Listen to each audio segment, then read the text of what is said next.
नमस्कार, मी doctor Rajesh Ingole, Indian medical असोसिएशनचा सांस्कृतिक समितीचा महाराष्ट्र राज्य अध्यक्ष, राज्य पदाधिकारी आहे। मराठवाड्यामध्ये आणि महाराष्ट्रामध्ये सर्वत्र मुसळधार पाऊस पडत आहे। या पावसामुळे सर्व जनजीवन विस्कळीत झालेले आहे।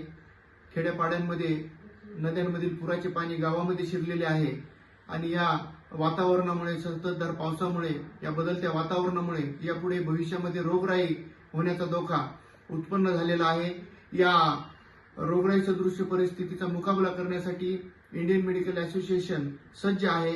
इंडियन मेडिकल असोसिएशन ही या पूरग्रस्त भागातील नागरिकांना आरोग्य सुविधा पुरवण्यासाठी कटिबद्ध आहे। कारण इंडियन मेडिकल असोसिएशन ही सर्वसामान्य जनतेच्या आरोग्याच्या हिताशी निगडित असलेली ही वैद्यकीय संस्था आहे। या संस्थेचा राज्य पदाधिकारी म्हणून आम्ही इंडियन मेडिकल असोसिएशन या सर्वसामान्य जनतेला दिलासा देऊ इच्छितो की इंडियन मेडिकल असोसिएशन या बिकट परिस्थितीमध्ये, या संकटाच्या परिस्थितीमध्ये सर्वसामान्य जनतेच्या बरोबर खांद्याला खांदा लावून आहे। इंडियन मेडिकल असोसिएशनचे जे कोणी आमचे सदस्य असतील हे सर्व आपल्याला वैद्यकीय सेवा पुरवण्यासाठी तत्पर असतील।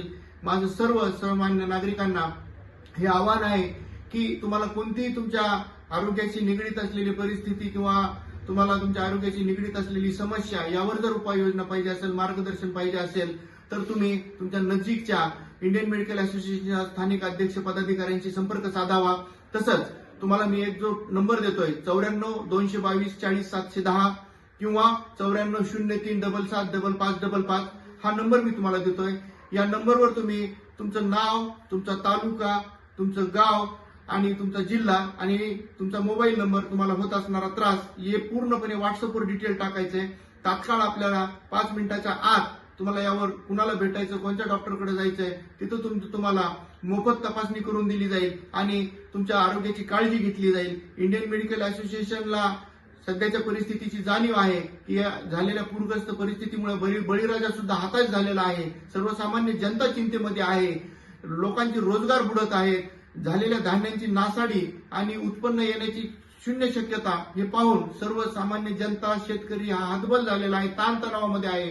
या ताणतणावामध्ये आम्ही इंडियन मेडिकल असोसिएशन आमचा खारीचा वाटा म्हणून ही वैद्यकीय सेवा तुम्हाला पुरवणार आहोत आणि यापुढे भविष्यामध्ये ही पूरग्रस्त परिस्थिती जोपर्यंत चालू आहे तोपर्यंत आम्ही तुमच्या सोबत आहोत। हे तुमचं आरोग्य टिकविण्याची जबाबदारी आमची आहे, हे आम्ही आमची सामाजिक बांधिलकी मानतो आणि तुमच्या बरोबर आम्ही आहोत। त्याच पद्धतीने माझं सर्व शेतकऱ्यांना आवाहन आहे की ही परिस्थिती आहे, ही ताणाची परिस्थिती आहे, पीक आपल्या हातातून गेलेलं आहे, परंतु यावर आता हताश होण्याची गरज नाही। कारण जे काही घडलेलं आहे त्याला आपण काही करू शकत नाही, परंतु येणारा भविष्य काळ आपल्यासाठी उज्ज्वल आहे। त्याच्यामुळे शेतकऱ्यांनी कृपा करून कसल्याही प्रकारच्या उदासीनतेचे मनात विचार आणू नयेत। कुणाच्याही मनामध्ये आत्महत्येचे विचार येत असतील तर माझं आवाहन आहे की तुम्ही तुमच्या जवळपासच्या तुमच्या हितचिंतकांना, मित्रपरिवाराला, तुमच्या नातेवाईकांना याविषयी कल्पना द्या की माझ्या मनात अशा पद्धतीचे विचार येत आहेत। तुमचं मन तिथं मोकळं करा, जेणेकरून तुमच्या मनाला थोडा दिलासा भेटेल, मनाला समाधान भेटेल। आणि तरी तुमच्या मनात हेच विचार सारखे येत असतील तर तुम्हाला मी एक टोल फ्री नंबर दिलेला आहे 14 416, या नंबरवर तुम्ही कॉन्टॅक्ट करायचा आहे। हा टोल फ्री नंबर आहे, 24 तास चालू आहे।